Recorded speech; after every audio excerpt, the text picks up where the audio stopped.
Olá! Hoje a gente vai mergulhar numa técnica de persuasão que, olha, é milenar. E por um instante, vamos deixar de lado o contexto religioso combinado? Pense nisso mais como uma aula de arquitetura. Só que, em vez de construir prédios, vamos aprender a construir ideias. A gente vai entender como montar mensagens que não apenas informam, mas que de fato movem as pessoas. Todo mundo já passa por isso, né? Aquela palestra, aquele discurso que simplesmente fica na nossa cabeça. Mas o que faz certas palavras serem tanto peso, ressoarem tanto, enquanto outras se perdem no vento? É exatamente essa a pergunta que a gente vai investigar hoje, usando um campo de estudo que tem nada menos que 2000 anos de prática. Então, esse aqui é o nosso roteiro.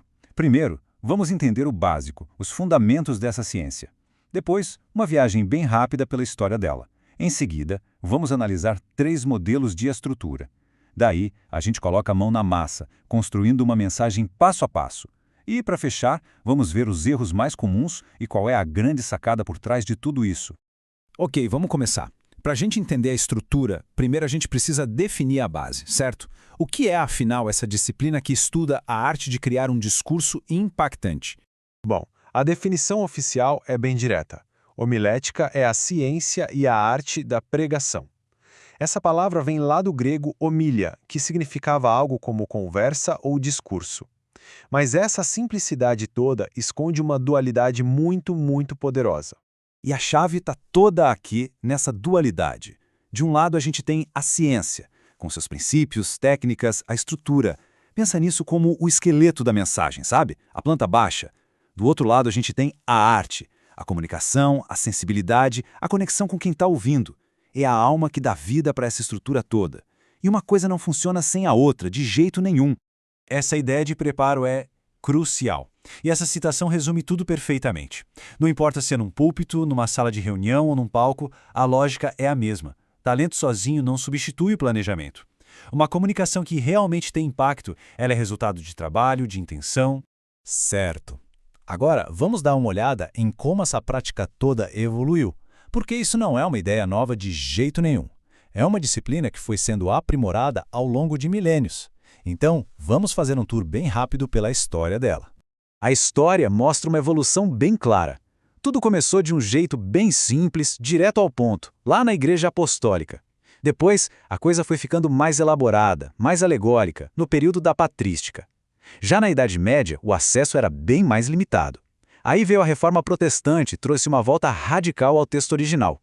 E, finalmente, no período moderno, a homilética se firmou como essa disciplina focada em comunicação eficaz que a gente conhece hoje.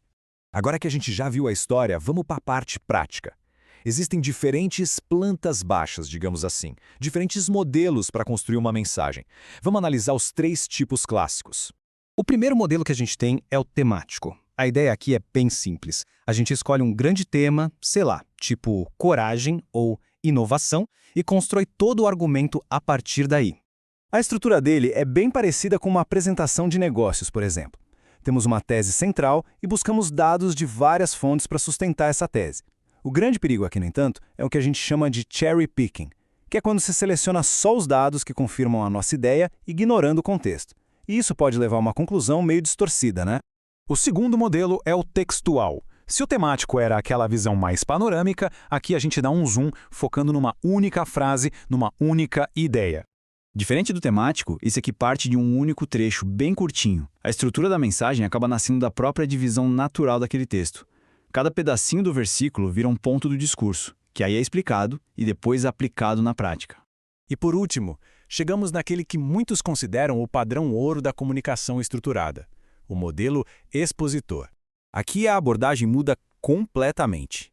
Em vez de usar um texto para provar um ponto que a gente já tinha na cabeça, a ideia é deixar que o próprio texto dite a mensagem. É um mergulho profundo no contexto original para extrair a ideia central dali. O resultado?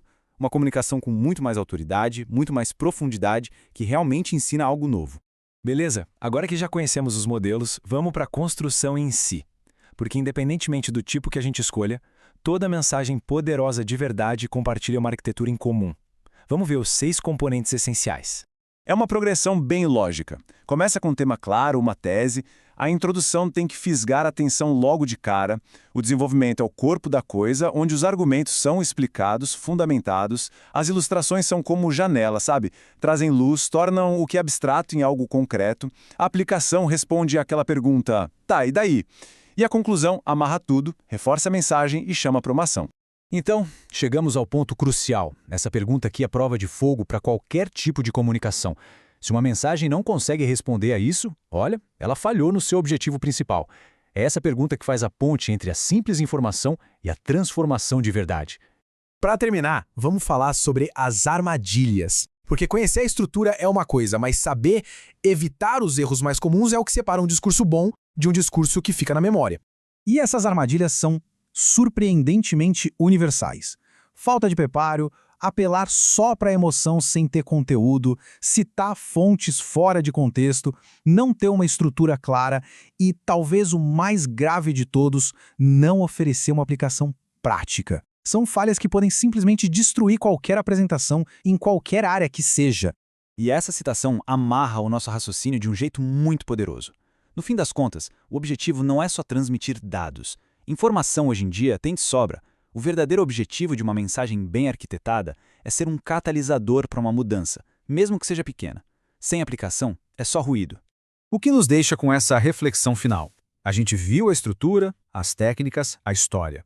Mas será que a verdadeira arquitetura de uma mensagem que transforma está só nas palavras ou ela começa na credibilidade de quem está transmitindo essas palavras? Fica aí a reflexão.